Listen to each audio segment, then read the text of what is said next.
नमस्ते, मैं सुनीता सेंगाड़ा, सहायक आचार्य संस्कृत स्वर्गीय श्री भिकाबाई भील राजकीय महाविद्यालय सागवाड़ा से। जैसा कि हमने अपने पूर्व की वीडियो में महाकवि भारवी द्वारा रचित किरातार्जुनीयम महाकाव्य के विषय में अध्ययन किया था, हमने उसके प्रथम सर्ग का अध्ययन करते हुए देखा कि किस प्रकार वनेचर राजा युधिष्ठिर को दुर्योधन से संबंधित सभी सूचनाएं प्रदान कर रहा है। वह बताता है कि किस प्रकार से दुर्योधन ने अपनी कृषक नीति को बहुत संपन्न कर लिया है। वह किस प्रकार से अपने गुप्तचरों के साथ में, अपने सेवकों के साथ में और भाई बंधुओं के साथ में किस प्रकार मित्रता का व्यवहार कर रहा है और सभी वे उससे बहुत ही संतुष्ट हैं। तो उसी कथा को हम आगे बढ़ाते हुए देखते हैं कि वनेचर राजा युधिष्ठिर को संदेश दे रहा है और कह रहा है, वसूनि वांछन वशीन मन्योना स्वधर्म इत्येव निवृत्त कारणः गुरु उपदिष्टेन रिपे सुते अपि वा निहन्ति दंडेन्स धर्म विप्लवम्। यहाँ पे वनेचर राजा युधिष्ठिर से कहता है, उसके दुर्योधन की दंड नीति का यहाँ पे वर्णन कर रहा और कह रहा है कि वसूनि वांछन वशी न मन्युना। वशी अर्थात जितेंद्रिय, जिसने अपने इंद्रियों को अपने वश में कर लिया है, ऐसा वह वशी दुर्योधन वसूनि वांछन, वसूनि धन की इच्छा न करते हुए, न मन्युना और न ही क्रोध करते हुए, स्वधर्म इत्येव निवृत्त कारण और धन और मन्यु क्रोध के जो कारण हैं उनसे निवृत्त होकर के, उनसे दूर होकर के, स्वधर्म मेरा धर्म है, राजा का यह धर्म है, इत्येव ऐसा मानते हुए, गुरु उपदिष्टेन और जो गुरुजन हैं उनके द्वारा जो बताया जाता है उस दंडेन, उस दंड के द्वारा, रिपे सुते अपिवा, चाहे उसका रिपु शत्रु हो, सुते अपिवा अथवा उसका पुत्र हो, धर्म विप्लव जो भी धर्म का उल्लंघन करता है या अधर्म का आचरण करता है, दंडेन निहंति उस दंड से वह उसको निहंति दंड देता है, दंडित करता है। तो यहाँ पे वनेचर हैं राजा दुर्योधन की दंड नीति का वर्णन कर रहा है कि जो राजा दुर्योधन है, यद्यपि वह कपटी स्वभाव का है, फिर भी उसने अपनी दंड नीति में बहुत ही धर्म का पालन किया हुआ है। वह बताते हैं कि वशी, वह दुर्योधन वशी हैं, जितेंद्रिय हैं, उसने अपनी इंद्रियों को वश में कर लिया है और उसी वश में करने के कारण ही न तो वसूनि वांछन, उसे न तो धन का लालच है, लोभ है, न मन्युना, न ही वह किसी पर अकारण क्रोध कर रहा है, और निवृत्त कारण जो भी अन्य जो कारण है जैसे काम, क्रोध, लोभ, मोह, मद, मात्सर्य, ईर्ष्या, इन सभी कारणों से निवृत्त वह दूर रह करके स्वधर्म, यह मेरा धर्म है, यह राजा का धर्म है कि वह जो दोषी हैं, अपराधी हैं, उनको दंड दें, यह राजा का धर्म है, इत्येव ऐसा मानते हुए वह रिपे सुते अपिवा, चाहे रिपु हो, शत्रु हो अथवा पुत्र हो, वह यहाँ भी पक्षपात नहीं कर रहा है।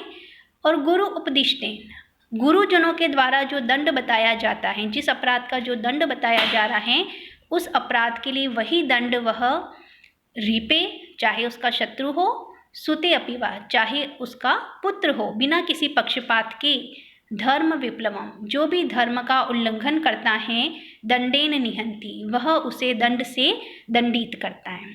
तो यहाँ पे दुर्योधन की दंड व्यवस्था का वर्णन है कि उसने सभी जो सामान्य कारण है, किसी धनवान के धन के प्रति उसके मन में कोई लालच नहीं है, न ही वह किसी के प्रति क्रोध के कारण दंड दे रहा है, न ईर्ष्या के कारण दे रहा है, वह केवल अपना राजधर्म मानते हुए कि राजा का धर्म है शासन करना, ऐसा मानते हुए जो भी धर्म विप्लवम, धर्म का जो भी उल्लंघन करते हैं, चाहे वो उसका शत्रु हो, चाहे उसका पुत्र हो, वह यहाँ पे किसी प्रकार का कोई पक्षपात नहीं करता है। दंड का निर्धारण भी गुरु उपदिष्टेन, गुरु के द्वारा बताया जाता है। वह स्वेच्छाचारी नहीं है कि अपनी इच्छा से किसी को कोई भी दंड नहीं दे रहा है। गुरु उपदिष्टेन, उसके जो गुरुजन हैं, जो जिस अपराध का जो दंड बताते हैं उसी के अनुसार वह उनको दंड देता है। और इस प्रकार से धर्म विप्लवम, धर्म की जो भी बाधाएं हैं, जो भी अधर्म का आचरण कर रहा है दंडेन निहंति, उसे वह उस दंड के द्वारा समाप्त करता है। तो यहाँ पर महाकवि भारवी दुर्योधन की दंड नीति का वर्णन कर रहे हैं। अब इससे आगे हम देखेंगे, विधाय रक्षान परितः परेतरा न शंकितकारम उपेति शंकितः क्रिया अपवर्गेषु अनुजीवित सत्कृताः कृतज्ञताम अस्य वदन्ति संपदः। गुप्तचर फिर आगे राजा युधिष्ठिर को सूचनाएं दे रहा है दुर्योधन के विषय में। यहाँ पे वह उसकी भेद नीति का वर्णन कर रहा है कि किस प्रकार से वह भेद नीति का भी प्रयोग करता है। वह कह रहा है, विधाय रक्षान परितः परेतरा शंकितः, कि शंकितः जो भी शंकित हैं, जो भी शंका, जो दुर्योधन है वह यद्यपि पांडवों के प्रति शंकित हैं, उनसे भयभीत हैं, फिर भी परितः अपने चारों तरफ पर इतरा, पर यानी पराये, दूसरों से इतर यानी जो स्वजन हैं उनको रक्षान विधाय, उसने अपनी रक्षा में नियुक्त कर लिया है। कि मन ही मन जो दुर्योधन है वह पांडवों से शंकित हैं, भयभीत हैं कि ये कभी भी मुझ पे आक्रमण कर सकते हैं, इसलिए उस दुर्योधन ने परितः अपने चारों तरफ, अपने व्यक्तिगत रूप से भी और अपने राज्य के बाहर और आंतरिक रूप में भी, परेतरा जो भी उसके स्वजन हैं, जो भी विश्वसनीय हैं, ऐसे रक्षान विधाय, उन लोगों को अपनी रक्षा में नियुक्त कर दिया है। अशंकित कारम उपेति, और वह फिर शंका से रहित होकर के दिख रहा है। यद्यपि वह मन ही मन भयभीत हैं, किंतु फिर भी वह अपने आप को निर्भीक रूप में प्रकट कर रहा है। यह उसकी भेद नीति है, वह अपने भय को यहाँ पे प्रकट नहीं करता है। क्रिया अपवर्गेषु अनुजीवित सत्कृताः कृतज्ञताम अस्य वदन्ति संपदा।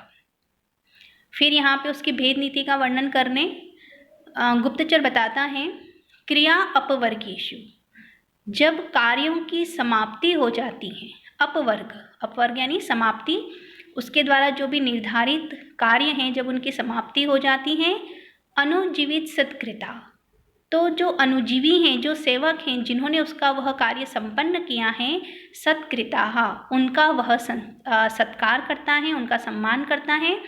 संपदः, उन्हें संपत्तियाँ देता है, पुरस्कार देता है, और वही पुरस्कार अस्य कृतज्ञतां वदन्ति, उस दुर्योधन की कृतज्ञता को प्रकट करती है।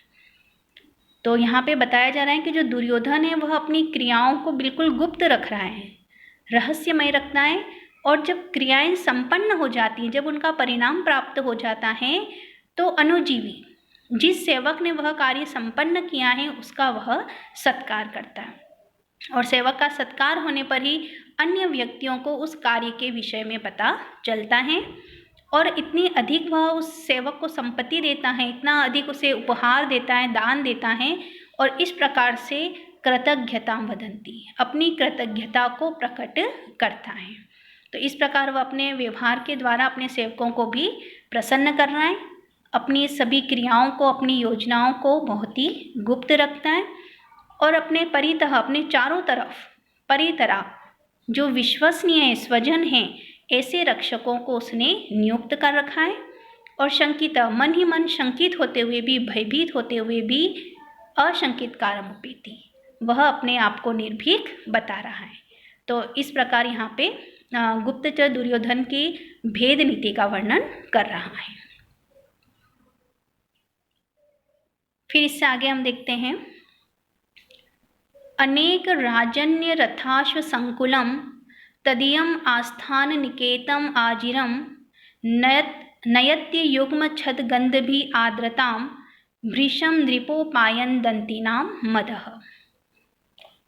अब यहाँ पे उनकी, दुर्योधन की मित्रता के विषय में बात की जा रही है कि किस प्रकार से अनेक राजा उसके मित्र बन चुके हैं। अनेक राजन्य रथाश्व संकुलम तदीयम आस्थान निकेतम आजिरम। तदीयम, उस दुर्योधन का, आस्थान निकेतम, उसके रहने का जो निकेतम महल है, अजीरम उसका जो आंगन है, अनेक राजन्य रथाश्व संकुलम अनेक राजाओं के रथ और अश्वों से संकुलम हमेशा भरा रहता है।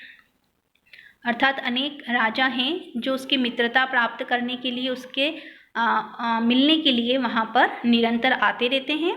और दुर्योधन का जो महल है उसके आंगन में उन राजाओं के रथ और अश्व इतने अधिक हैं, इतने अधिक राजा वहाँ पे आ रहे हैं कि उसका आंगन उन अश्वों से और रथों से भरा हुआ है। नयति अयुग्म छद गंधी आर्द्रता वृषम नृपोपायन दंतिनाम मदः। तो यहाँ पर जो दुर्योधन की मित्रता अनेक राजाओं के साथ में हो रही है, इस बारे में यहाँ पे बता रहा है। वो कह रहा है कि उनका जो अनेक राजा उसके मित्रता के लिए उस दुर्योधन के समीप आ रहे हैं, उसका आंगन उन राजाओं के रथ और अश्वों से भरा हुआ है। साथ ही नृपोपायन दंतिनाम, जो नृप हैं, जो राजा हैं, जो दुर्योधन से मित्रता करना चाह रहे हैं, अपने साथ में उपायन दंतिनाम उपहार के रूप में दंतिनाम हाथियों को, गजराजों को लेकर के आ रहे हैं। और वह गजराज कैसे हैं? अयुग्म छद गंधी, उनका जो मद जल है वह अयुग्म सप्तपर्ण वृक्ष के पुष्प के समान जिनकी गंध आ रही है, ऐसे मद जल से आर्द्रताम वृषम नयति, वह जो आंगन है वृषम अत्यधिक मात्रा में आर्द्रताम नयति गीला हो रहा है। अर्थात यहाँ कहना चाह रहे हैं कि जो भी अनेक राजा हैं दुर्योधन से मित्रता के लिए आ रहे हैं, तो अपने साथ में उपायन उपहार के रूप में दंतिनाम अनेक हाथियों को लेकर के आ रहे हैं। गजराज बड़े बड़े विशाल हाथियों को ला रहे हैं। ये हाथी मद जल से युक्त हैं, विशाल हैं, बलवान हैं। और उनका जो मदजल है जिसके गंध अयुग्म छद सप्तपर्ण जो वृक्ष है उसके पुष्प के समान गंधी, उसकी गंध आ रही है, सुगंध आ रही है उस मदजल की। और मदजल इतना अधिक है, वो गजराज इतने अधिक संख्या में हैं कि उनके मदजल से भृशम आर्द्रताम नयति, उसका जो आंगन है वह अत्यधिक मात्रा में गीला हो रहा है। अर्थात भावार्थ इसका ये है कि अनेक राजा दुर्योधन की मित्रता प्राप्त करने के लिए उसके महल में प्रतिदिन आ रहे हैं। उसका जो आंगन है वह उन राजाओं के रथ और अश्वों से भरा रहता है हमेशा। साथ ही वे जो राजा मित्रता के इच्छुक हैं, उपायन उपहार के रूप में दंतिनाम गजराज ला रहे हैं, विशाल हाथी ला रहे हैं। और ये हाथी भी कैसे हैं? मद जल से युक्त हैं, जिनसे निरंतर मद जल बह रहा है। और उस मद जल से आर्द्रताम नहीं थी, उस दुर्योधन का जो आंगन है वह गीला हो रहा है। इस प्रकार से यहाँ बता रहे हैं कि अनेक मित्र दुर्योधन के बन चुके हैं, अनेक राजा उसकी मित्रता स्वीकार कर रहे हैं। और साथ ही दुर्योधन की जो गज सेना है वह भी धीरे धीरे विशाल बनती जा रही है। अनेक उपहार के रूप में उसको विशाल हाथी, बलवान हाथी प्राप्त हो रहे हैं, गज प्राप्त हो रहे हैं। और उन गज से उसकी जो गज सेना है वह और अधिक विशाल बन चुकी है। तो इस प्रकार यहाँ पे जो वनेचर हैं राजा युधिष्ठिर को दुर्योधन की दंड नीति के विषय में, उसकी भेद नीति के विषय में, तथा साथ ही उसकी जो गज सेना की विशालता बढ़ती जा रही है उस विषय में, तथा अनेक राजा दुर्योधन के मित्र बन रहे हैं, इस प्रकार से वो उसको सूचना प्रदान करते हैं। तो आज की इस वीडियो में यहीं तक।